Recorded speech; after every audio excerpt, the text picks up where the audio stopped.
सबसे पहले DSSB क्या आप समझो, DSSB है Delhi subordinate staff selection board. जैसे हमारा SSC होता है ना, तो SSC जो होता है स्टाफ सिलेक्शन कमीशन, SSC जो होता है वो सेंट्रल गवर्नमेंट का होता है, और DSSB जो है वो दिल्ली गवर्नमेंट का है। भारत की राजधानी दिल्ली है, और दिल्ली एक क्या है, केंद्र शासित प्रदेश भी तो है ना, यूनियन टेरिटरी भी है। तो यहाँ भी तो एक मान लीजिए CM है, यहाँ पे एक गवर्नर है।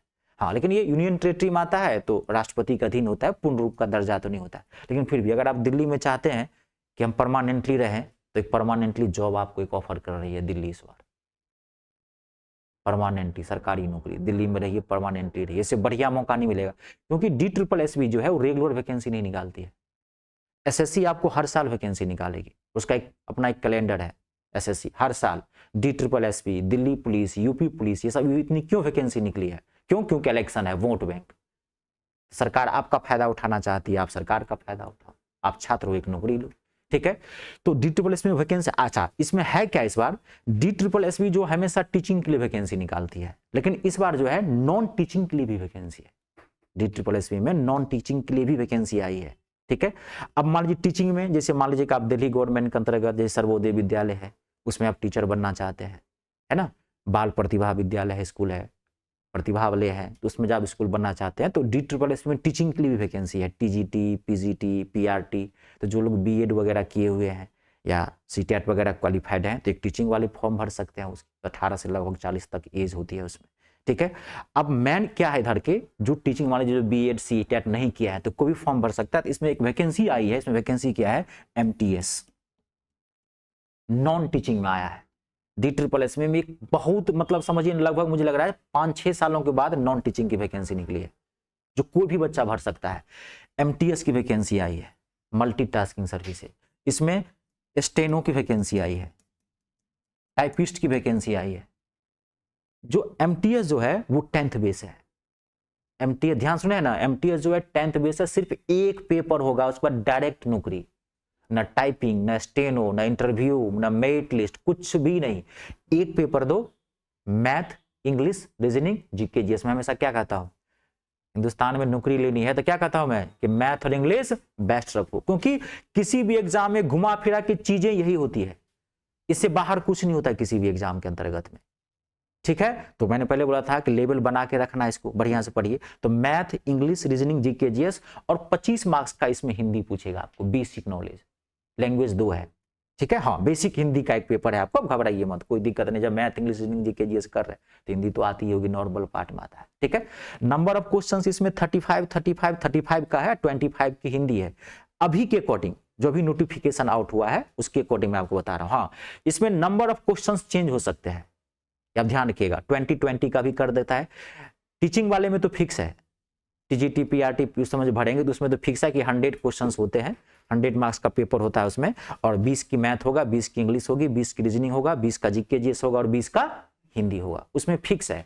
नॉन टीचिंग वाले में अभी तक का जो सिलेबस है वो 35 का है, हिंदी 25 का है, ठीक है। लेकिन इसमें नंबर ऑफ क्वेश्चन चेंज कर सकते हैं, ठीक है। अभी नोटिफिकेशन सिर्फ आउट हुआ है, लेकिन रहेगा कौन सी चीजें, ये सिलेबस फिक्स है, math, English, reasoning, GK GS और हिंदी।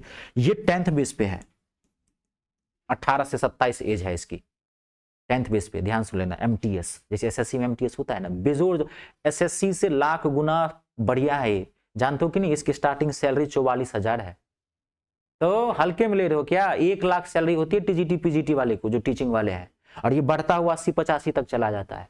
SSC से ज्यादा सैलरी है DSSB के अंतर्गत, अगर आप ये नहीं जानते तो जान लीजिए, एक हैवी अमाउंट पे करता है, और दिल्ली में है, सो सबसे बड़ी बात है। आई बात समझ में ना। तो एक तो ये फॉर्म भर सकते हो, दूसरा 12th बेस पे है, स्टेनो और टाइपिस्ट, जो टाइपिंग वाले के लिए 2, ध्यान से सुन लेना।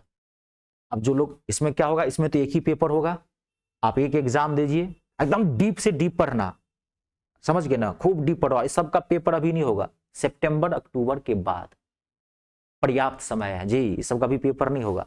कब इसका पेपर कब होगा, सितंबर अक्टूबर के बाद, अभी तो नोटिफिकेशन जारी है, 18 जनवरी से इसका फॉर्म भराएगा। मैं बता देता हूँ आपको सारी चीजें। इसमें क्या है कि एक पेपर आपका फर्स्ट पेपर होगा और दूसरा टाइपिंग स्टेनो होगा। अगर आप स्टेनो के लिए फॉर्म भरे होंगे तो स्टेनो का होगा, टाइपिंग वाले के लिए फॉर्म भरे होंगे तो टाइपिंग का होगा। अगर आपको स्टेनो टाइपिंग अच्छी है तो आप थोड़ा प्रैक्टिस करते रहना। अगर मान लीजिए नहीं सीखे हैं तो आप कहीं पे जा करके 1 घंटा दो और सीखना शुरू कर दो। सिलेबस तो आपका मान लीजिए चल ही रहा है, इधर तो पढ़ ही रहे हो, ठीक है। इसमें डायरेक्ट भर्ती है, सिर्फ एक पेपर है एंट्रांस, उसके बाद कुछ नहीं आपको करना है। आप एंट्रांस क्रैक कीजिए और डायरेक्ट आपको नौकरी लग जाएगी। फिर इसमें ग्रेड सी है, असिस्टेंट ऑफिसर का भी है, जो ग्रेजुएट बेस पे है, ठीक है।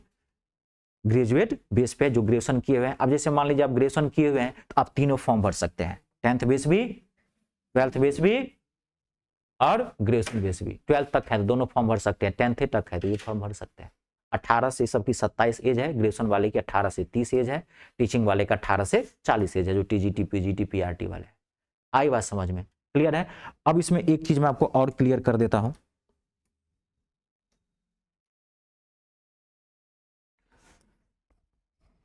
बढ़िया से पढ़िए, अपने आप को देखिए और ऑनेस्टी से पढ़िए, ठीक है ना। कुछ मौके ऐसे होते हैं जो बार बार नहीं मिलते हैं, तो वही मौका है इस बार। तभी तो बोलता हूं कि दाम ये शपथ ले लीजिए कि 2024 हमको कोई ना कोई एक जॉब ले लेनी है और जितनी वैकेंसी आए सब भरते जाइए। कोई छोटा कोई बड़ा नहीं होता, पहले एक जॉब लो, सरकारी तमगा लगने दो। समझ गए ना? I am a government employee of Indian governments, पहले ये तमगा लगने दो। छोटा बड़ा बाद में देखा था, कांस्टेबल से भर्ती होता है और एसीपी डीसीपी बन जाता है। आप में अगर प्रतिभा है तो आपके लिए जगह खाली होती है, ऐसे निकल जाती है। आई बात समझ में? क्लियर है? तो ये तो मैंने आपको पूरा बता दिया। आप तीनों फॉर्म भर सकते हैं, टीचिंग वाले होंगे तो टीचिंग वाले अपना फॉर्म भर लीजिए, ठीक है। अब इसमें डेट क्या है? 18 जनवरी, 18 जन से ये फॉर्म भराना ऑनलाइन शुरू हो जाएगा। अभी नोटिफिकेशन आउट हो गया है।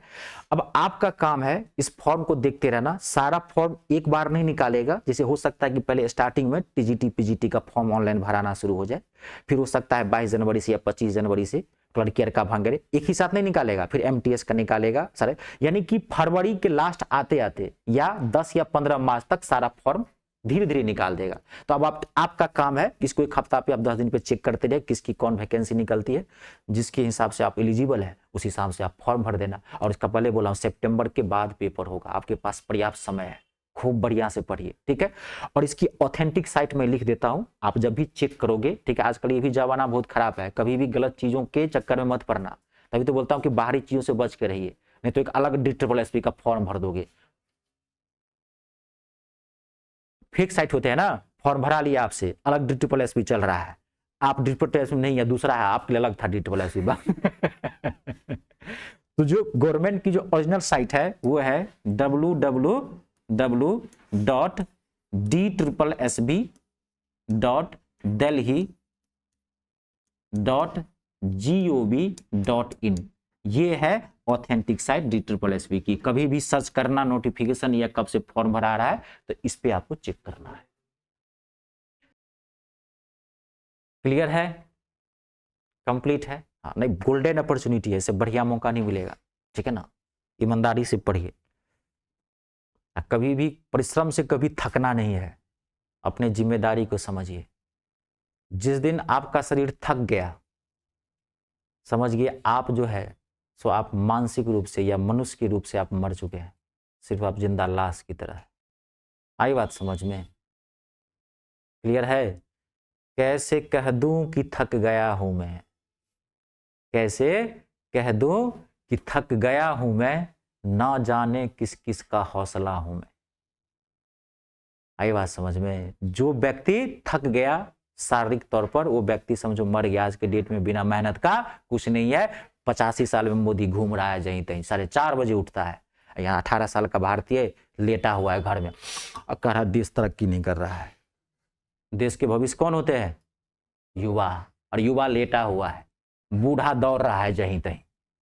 अरे कुछ भी हो, दौड़ तो रहा है, कर तो रहा है ना। घर में बैठ करके भाषण मारना बहुत आसान है, जब मंच पे आओगे तब पता चलेगा कि स्पीच कहते किसे है ना। इसलिए कभी जीवन में थकना नहीं है, कभी भी नहीं। कभी मन को बताओ ही कि मत मैं मेहनत करता हूं, कभी मन को मत बताओ। जिस दिन आप मन को बता दिए ना कि हम मेहनत करते हैं, आप ध्यान रख देना, उस दिन आपकी ज्ञान की धारा रुक जाएगी और सफलता का जो मूल मंत्र है वही बर्बाद हो जाएगा आपकी लाइफ से। इसको कभी एहसास ही नहीं होने दीजिए कि मैं थक गया हूं।